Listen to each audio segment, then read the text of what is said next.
Welcome, everyone. This is Tech in Ed Tech. I am Eric Stano, the Vice President for Solutions Consulting at Magic Ed Tech.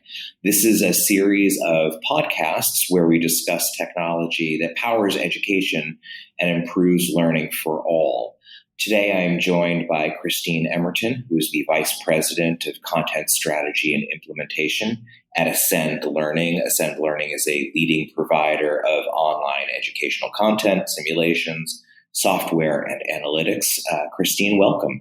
Yeah, thank you, Eric. Thank you so much for having me. It's great to be talking with you. It's great to be talking with you as well. And why don't we just get started? Today, we're going to talk about really the transition from those who provide educational materials and services to the larger educational ecosystem. We're going to talk about what's been going on for really the better part of 20 years, which is the transition from print to digital and the lessons learned there.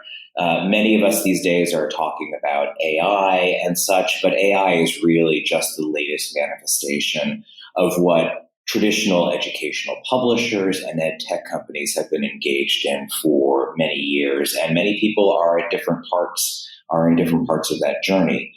So we're going to talk with Christine a little bit today about her own journey from print to digital and that of Ascend, the company for which she works. So why don't we start there? Christine, why don't you tell us a little bit about Ascend itself, just to establish some context? Who are the instructors and students that you serve, and what is Ascend's particular value proposition? How do you approach your customer base? Yeah, absolutely. So Ascend Learning serves a pretty broad range of professions, particularly along the healthcare spectrum. So we serve nurses, physicians, many other students and professionals sort of along the healthcare, the health professions, EMS practitioners, as well as learners and professionals in cybersecurity, fitness and wellness, insurance, construction, general industry, and more.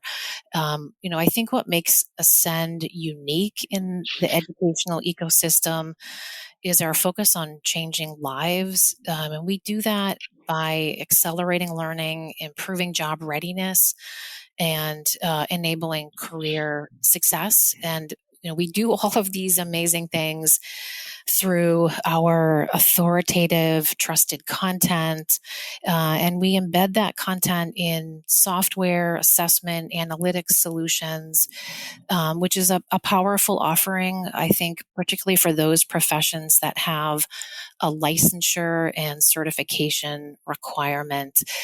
But I would say that at the core, the Ascend team is committed to helping others succeed in their chosen profession, with an eye toward the meaningful work that those professionals do and the impact that they have on others' lives. And I know that this is the source of passion that's demonstrated by so many people on the Ascend team.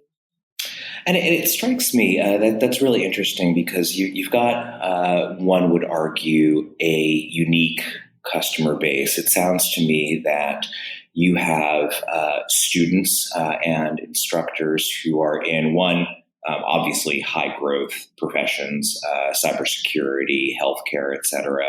But it also strikes me that they are very much on the ground as students. These aren't students who are sitting in a freshman composition class at a college. These are professionals who are also learning their trade by being in a room, so to speak, being with patients in the healthcare sector.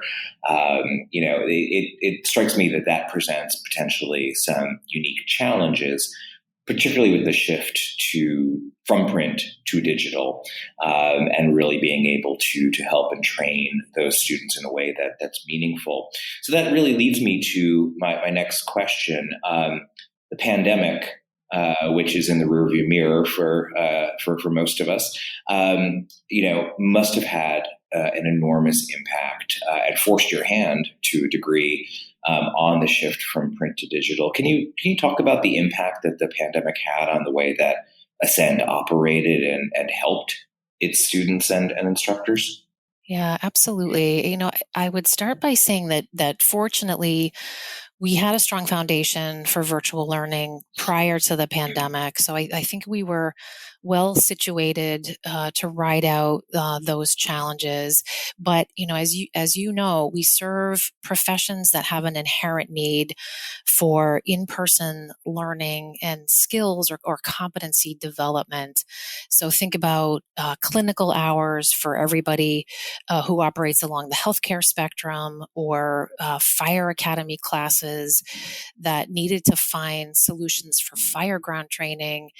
So it's quite difficult, obviously, to replicate those experiences in an online environment. So that certainly posed an interesting challenge, but also opportunity for us. High stakes exam proctoring was another area where the Ascend team pivoted quickly to identify and implement some solutions that enabled high stakes exams to proceed without obviously bringing large groups of students together during the pandemic, or jeopardizing the validity of the assessment. I would note that fully remote learning shined a light on both the learner and the educator experience. So we were already offering a wide swath of e-learning products to support hybrid courses, but the removal of the live educator really brought into sharp relief opportunities to improve the learner experience within our digital ecosystem. So, what product decisions do you make when you're supporting educators who may have no experience with remote learning? That certainly came to the forefront for us. Students obviously tended to be a bit more receptive about engaging virtually and relying more heavily on online materials. But again, we had some lessons to learn about our learning resources. As we've already talked about, Ascend serves adult learners across a wide range of professions.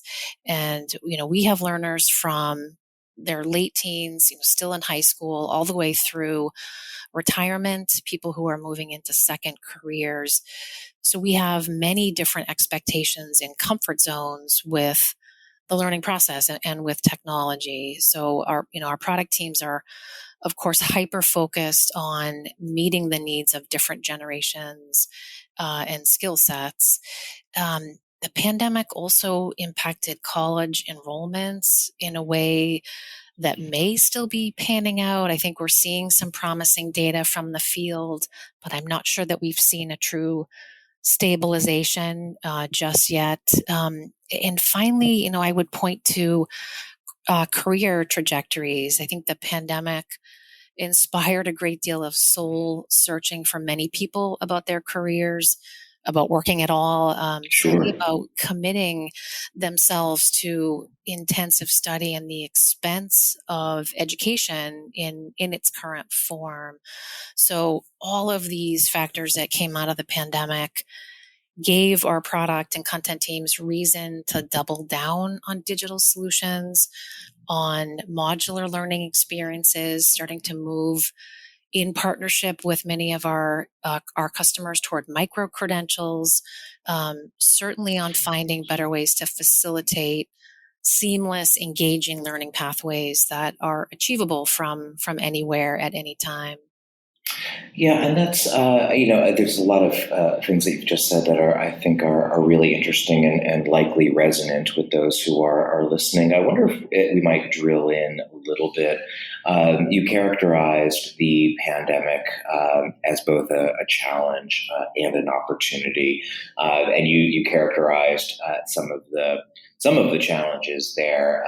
Different comfort levels with remote learning, different levels of experience with remote learning, trying to speak to a hybrid setting when students actually weren't often in the seats at all during the pandemic. Are there specific opportunities that you seized or specific ways that you overcame the challenges? Are there examples or exemplars of things that you did to meet those challenges that you think would be useful examples for others to learn from? Yeah, that's a great question.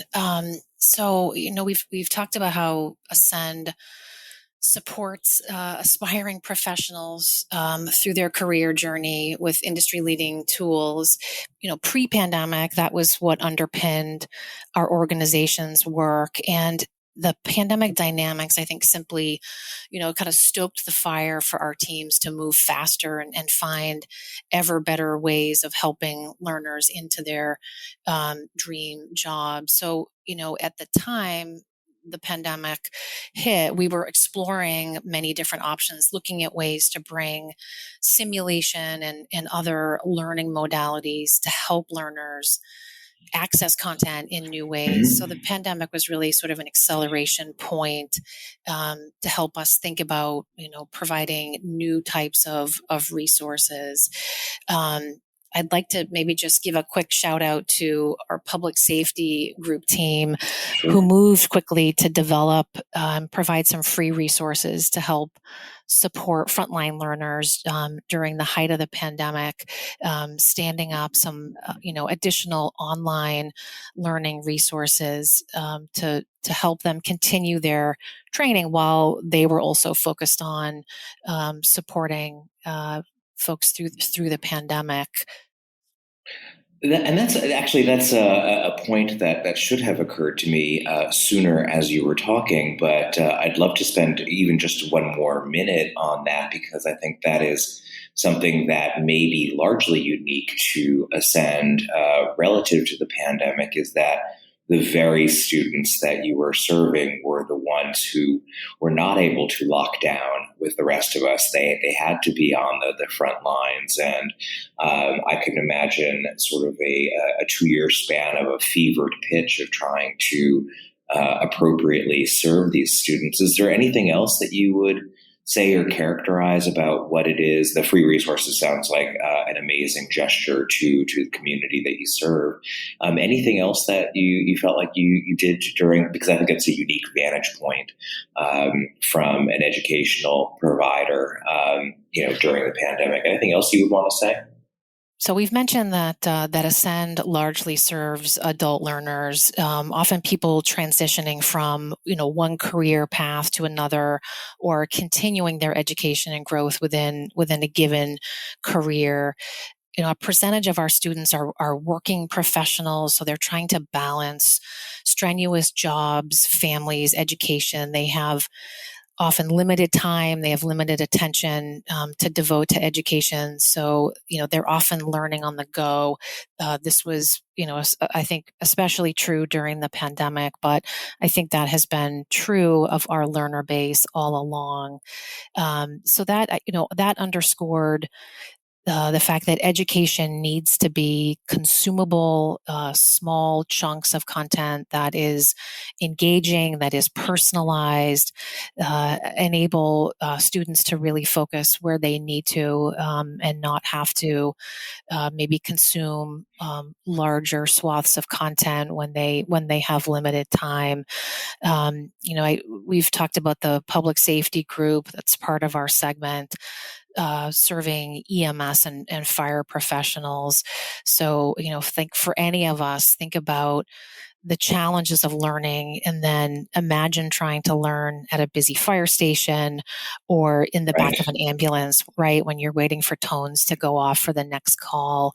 And we have a lot of learners who have very long commutes to work or to their educational facility.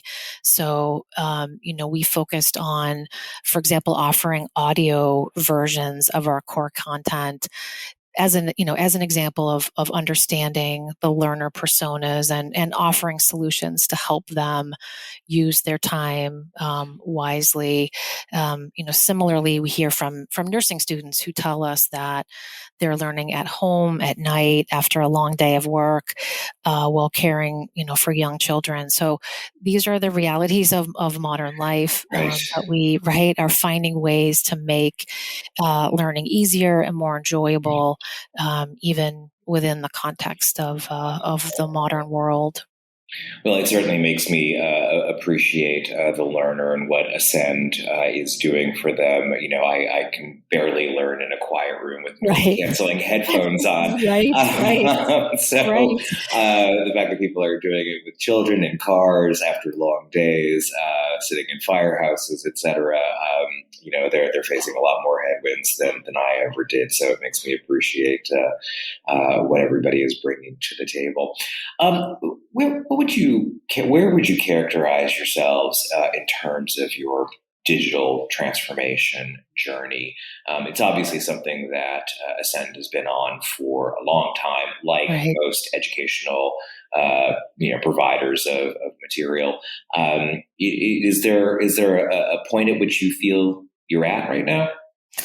Yeah. So, I think of digital transformation as both a business imperative and a response to market demand, meaning that I think there's a host of drivers behind the digital transformation journey that so many organizations are on now.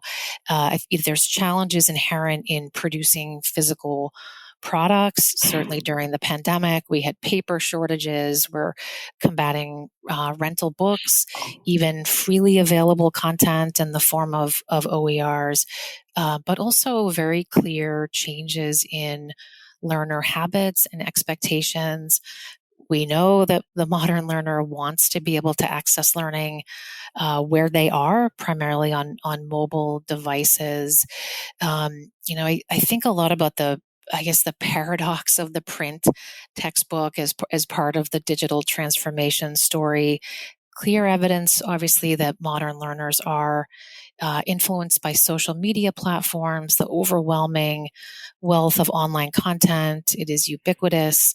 But at the same time, the print textbook sort of still a preferred component of the learning package for many of the markets that we serve. So we haven't walked away from it just yet. Right. Um, but we see that there's good work to be done to shift away from textbook centric content development to developing enhancing vetting content separately from its outputs or the format in which learners consume it. And that's where we're focusing our efforts now. Um, I think there's so much to consider in orchestrating digital transformation for a business like ours. We are currently rethinking how we organize, tag, store our content for starters, in order to improve our agility in the development of new formats of learning solutions. So our teams need to be able to search and discover the wealth of content that we have, and that takes a clearly plotted strategy. Right. We're thinking about our approach to metadata, the systems that we use to house our content, and the interface that our content teams are using so they can rapidly identify and organize content assets into new types of learning experiences that meet the modern learner. Right. So it's a much longer runway because you're thinking not just about the product or the portfolio that is about to hit, but you're thinking about how to reuse that content in various settings over the long term, and apply it differently, but being able to go back to it and reuse it and deploy it as the needs of the market or the student beg. Is that right? That's right. Yeah, that's right. I think, for the safety and security segment of Ascend, where I focus my time, I think as with many organizations, similar organizations in this space, our content development and management workflows have been anchored on the textbook in the past. I think that's a reality for many of us who have formerly identified solely as a publishing house. And now, as you note, we're transitioning to a place where we're thinking about content development that is multi-channel, multi-format from the start. While we are endeavoring to modernize and enhance our systems for building and tracking content products. So, I imagine that we share many of the same challenges. Uh, with other organizations across the industry, in that the systems for managing content throughout the development process have centered on the textbook. I would say, from the Ascend Learning perspective, outside of the safety and security segment, where I'm dedicated, we have many successful pure digital offerings at Ascend, and it's been great for our team to be able to scale and learn from those groups as we start to move our segment in that direction. Right. Well, and on that, you mentioned lessons. Are there lessons that you've learned as you've confronted these challenges and dealt with systems that maybe weren't initially fit for purpose with the new world that they're serving? Are there lessons that you've gained over this journey? Yeah, absolutely. And I guess I would say, our goal, as with many similar organizations, is we need to be able to offer adaptive, modular, dynamic learning offerings that improve student outcomes. We want learners to love learning with our solutions. We want to captivate, motivate, make the pathway to success clear and enjoyable. So I think to be able to deliver solutions that meet those specifications requires a carefully orchestrated approach to content management. That's really, I think, the dream for learning companies. We talk a lot internally about the value of our content, which ranks very highly with our customers, but we can always find new ways to unlock that content as we define and develop new learning experiences. I think it's one of the lessons I think that we are working through now, and you are familiar with it, Eric, because we are partnering with Magic EdTech on a number of these issues. It's critical, I think, to determine what is feasible for you to tackle internally with proprietary systems and teams, and where it makes sense to bring in external partners. So I think for most organizations in the learning space, it's a combination, right? Right. So it's Right. it's like the build by partner product management approach. I think most organizations want an ecosystem that comprises some proprietary platforms that reflect key capabilities, along with pieces from external partners that round out the foundation. And I would certainly point to our partnership with Magic EdTech as a great example of that. As would Um, I. As would I. yeah, I would also maybe point to the fact that there's a huge change management aspect of Mm. digital transformation. So, leaders need to bring team members along for the journey. It's not an easy road. So certainly keeping internal teams motivated and engaged is critical.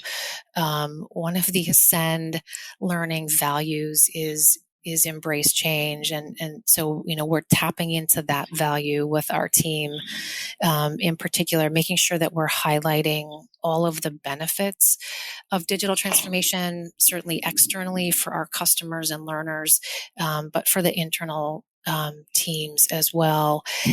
And change management doesn't end with the Ascend team.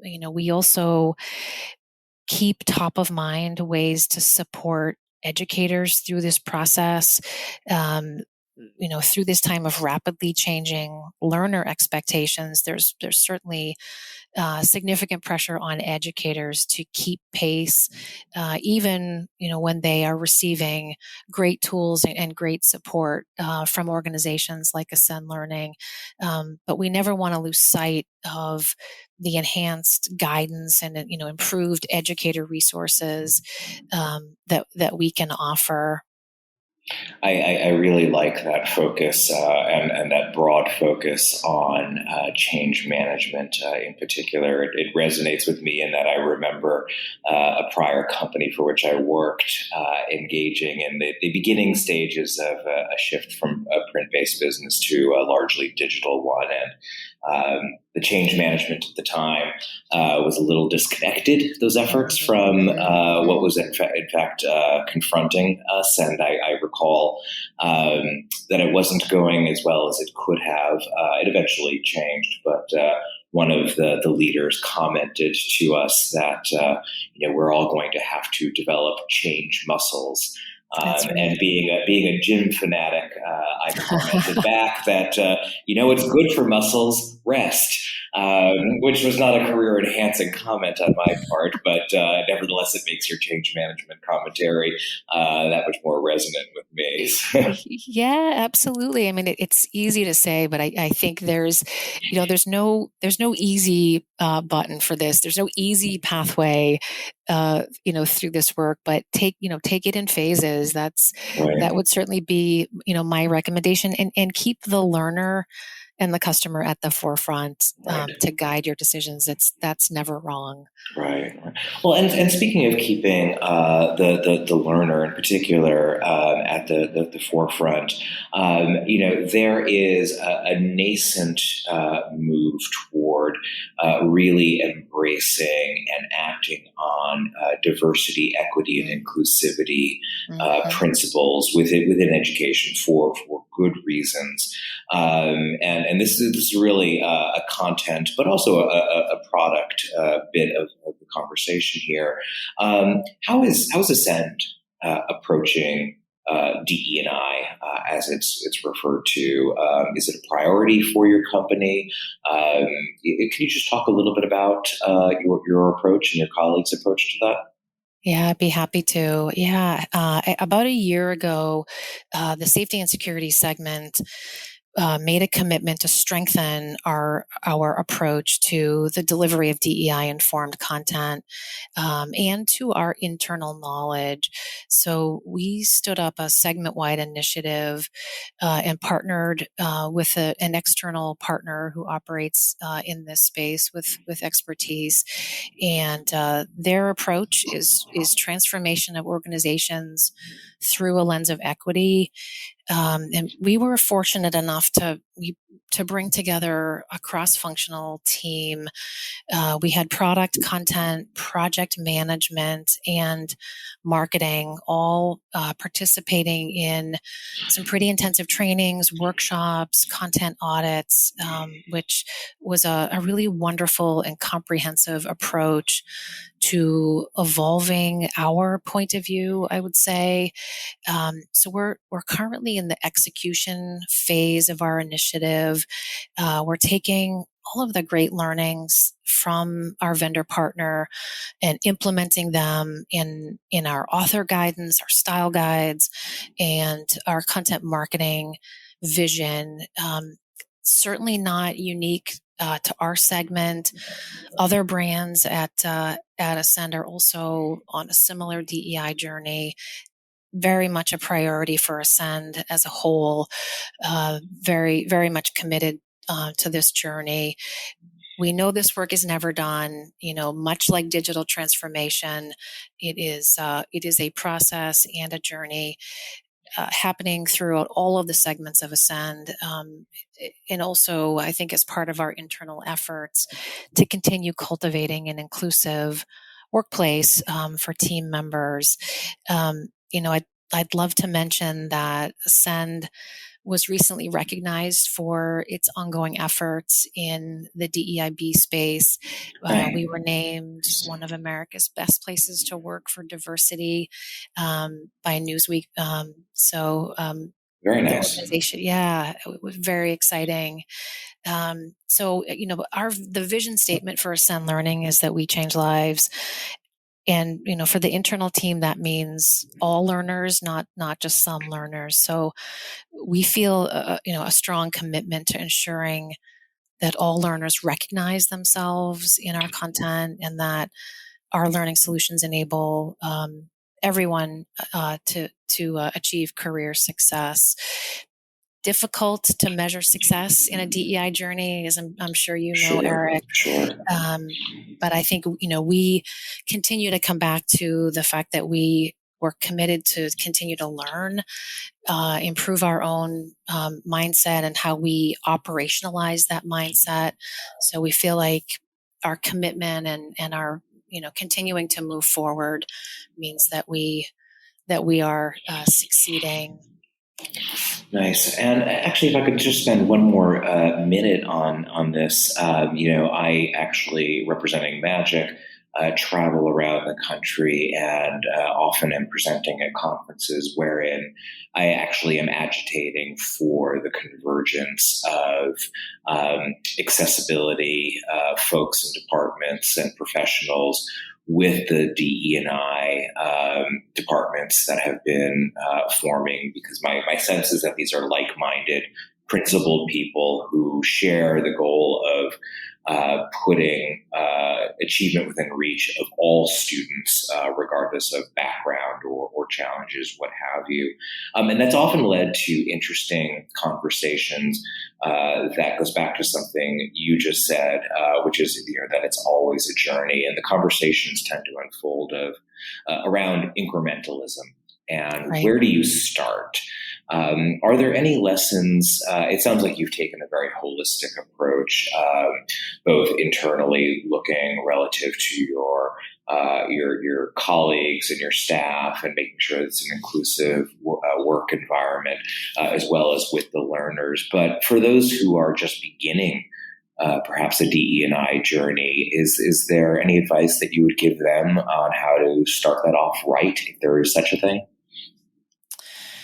Yeah, no, it's a great question. And thank you for bringing up accessibility as well. I think that we think about the development of DEI informed content and alignment with accessibility standards very much as as aligned initiatives. I think that what's been beneficial for our team is to maybe start with a big picture view, looking at what do we need to accomplish with DEI informed content, as well as accessibility compliance. What does the big picture look like? Put a stake in the ground in terms of where you're headed, and then go through the task of breaking that down into smaller steps. I think, talking with my colleagues over the last year and thinking about the work that we need to do to get to a place where we feel really confident about our DEI stance, as well as our accessibility compliance. It's big. There's a lot to do, right? And I think it can be disheartening for folks who are very passionate and committed to this to say, we can look at the big picture, but we're going to take a step back at that point and think about incremental opportunities and think about this as a marathon, and take it in phases. And that's really been the approach that we've taken. Understand the big picture, the long-term goals, but then understanding that you can't accomplish all of it overnight, that you need to break it down into smaller pieces and make incremental improvements that are meaningful to customers. Right. There's no big bang solution here, but the sort of the big bang exists in the company's commitment to enacting some change on this front. Right. Well, that's great. Are there any last? We're just coming up on time here, so are there any last bits of advice or reflections that you want to share relative to the various journeys that you've talked about here, from print to digital, relative to DE&I? Any last little bits of wisdom that you want to share? I guess I would just conclude by saying this is a time of incredible opportunity for organizations like ours to think about how we serve educators and learners and professionals. And so much of that is rooted in technology innovation that we're seeing now. You've mentioned, AI, machine learning as examples. And I think it can seem a little bit overwhelming to keep pace with all of the change, but I think we've never been in a more exciting time to really support learners, and particularly for organizations like ours that are, like Ascend, that are committed to supporting people into along their career journeys. It's an incredibly exciting time, and I know that that's really the passion that underpins my colleagues at Ascend. Well, that's wonderful. And listen, let me also say that I greatly appreciate your time and you sharing your experiences. This has been particularly fascinating, given again what I keep invoking, which is the relatively unique nature of the students and instructors that you serve. Professionals, people who are, really having an impact on the rest of us by virtue of their own careers, being non-traditional students, whatever non-traditional really means these days. But students at various places in their lives. As I said, these are not simply students who are sitting in a freshman psych class. That's right. These are people who are out in the world doing some really important things, and knowing that you've got and your colleagues at Ascend have your hand on the rudder for giving them the knowledge and skills and competencies that they need is actually kind of comforting to hear as a civilian in the world. When I go to a doctor, when I have the need for a fireman, I want them to be well trained, and it sounds like Ascend is doing its level best to make sure that's happening. It's very inspiring. It is inspiring work for sure. Yeah, well, thank you so much. I appreciate your time. And with that, we will conclude this broadcast of Tech in EdTech. Thank you very much for listening. Thanks so much.